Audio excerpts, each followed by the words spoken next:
আকাশটা তখন ম্লান হয়ে আসছে।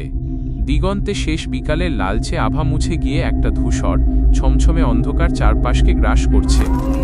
অষ্টম শ্রেণীর ছাত্রী আয়েশা তার মামাবাড়ি থেকে নিজের বাড়ি ফিরছিল।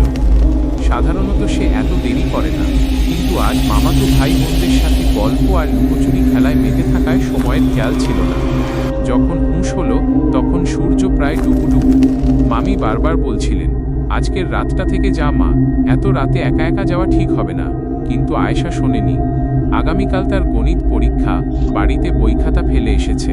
তাছাড়া মামা বাড়ি থেকে তাদের বাড়ির দূরত্ব মাত্র 20 মিনিটের পথ। মাঝে শুধু একটা পুরনো বাঁশঝাড় আর একটা পরিত্যক্ত জমিদার বাড়ির ধ্বংসাবশেষ। আয়েশা মনে মনে সাহস জুগিয়ে রওনা দিল। পরনে তার স্কুলের ইউনিফর্ম, মাথায় সাদা স্কার্ফ বা হিজাব। হাঁটতে হাঁটতে আয়েশা যখন বাঁশঝাড়ের কাছাকাছি পৌঁছাল তখন চারপাশ পুরোপুরি নিঝুম হয়ে গেছে। ঝিঁঝি পোকার ডাক আর বাঁশের পাতায় বাতাসের শোঁ শব্দ ছাড়া আর কোনো আওয়াজ নেই। হঠাৎ আয়েশার মনে হলো তার পেছনে কেউ হাঁটছে। সে থমকে দাঁড়াল, পেছনে তাকাল, কিন্তু কেউ নেই। সে তার হাঁটার গতি বাড়িয়ে দিল। বুকটা ধড়ফড় করতে শুরু করেছে।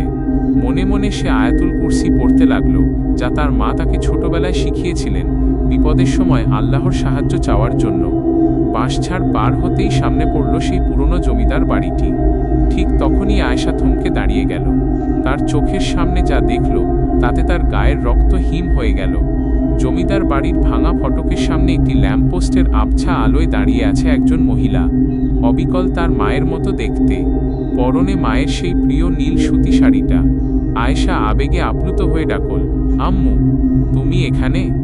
তুমি আমাকে নিতে এসেছ?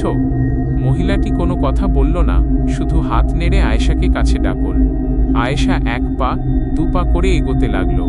মায়ের প্রতি ভালোবাসা আর আকুলতায় সে ভুলে গেল যে তার মা আজ অসুস্থ হয়ে বাড়িতেই থাকার কথা। কিন্তু যত সে এগোচ্ছিল ততই একটা অদ্ভুত ঠান্ডা বাতাস তার গায়ে লাগছিল। হঠাৎ আলোর নিচে পৌঁছাতেই আয়েশা খেয়াল করল মহিলাটির পা দুটো পেছনের দিকে ঘোরানো এবং তার মাটিতে কোনো ছায়া পড়ছে না। মুখটা মায়ের মতো হলেও চোখ দুটো পুরোপুরি কয়লার মতো কালো, কোনো মনি নেই। এক বিভৎস অতিপ্রাকৃতিক হাসিতে মুখটা বিকৃত হয়ে উঠল তার। আয়েশা বুঝতে পারল সে এক ভয়ানক ভূতের ফাঁদে পড়েছে। ভয়ে তার গলা শুকিয়ে গেল, চিৎকার করার শক্তিটুকুও হারিয়ে ফেলল সে। ভূতটা তার দিকে হাত বাড়িয়ে এগিয়ে আসতে লাগল। আয়েশার মনে হলো আজই তার শেষ রাত। মায়ের কোলে আর কোনোদিন ফেরা হবে না, কালকের পরীক্ষাও দেওয়া হবে না। চরম বিপদের এই মুহূর্তে আয়েশা চোখ বন্ধ করল। চোখ দিয়ে জল গড়িয়ে পড়ল তার গালে। সে সমস্ত ভয় এক করে মনে মনে পরম করুণাময় আল্লাহর কাছে প্রার্থনা করতে লাগল। সে উচ্চস্বরে পড়তে শুরু করল, আল্লাহু লা ইলাহা ইল্লা হুয়াল হাইয়ুল কাইয়ুম।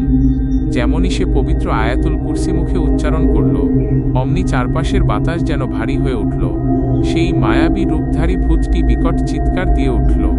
সেই আওয়াজ মানুষের নয়, যেন কোনো পশুর আর্তনাদ। আয়েশা চোখ খুলে দেখল ভূতটি নিজের কান চেপে ধরে ছটফট করছে। আল্লাহর কালামের শক্তির সামনে সেই অপশক্তি টিকতে পারছিল না। আয়েশা আর এক মুহূর্ত নষ্ট করল না। সে আল্লাহর নাম নিয়ে পিছন ফিরে তার বাড়ির দিকে অন্ধের মতো দৌড়াতে শুরু করল। পেছনে সেই অশুভ শক্তির গোঙানি আর চিৎকার আস্তে আস্তে মিলিয়ে যেতে লাগলো। দৌড়াতে দৌড়াতে যখন আয়েশা তাদের বাড়ির উঠোনে এসে পৌঁছাল তখন সে ক্লান্তিতে মাটিতে লুটিয়ে পড়ল।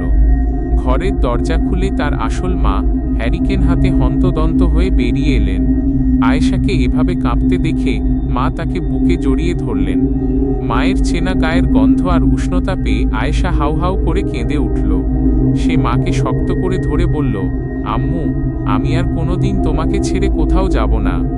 আল্লাহ আজ আমাকে বাঁচিয়েছেন।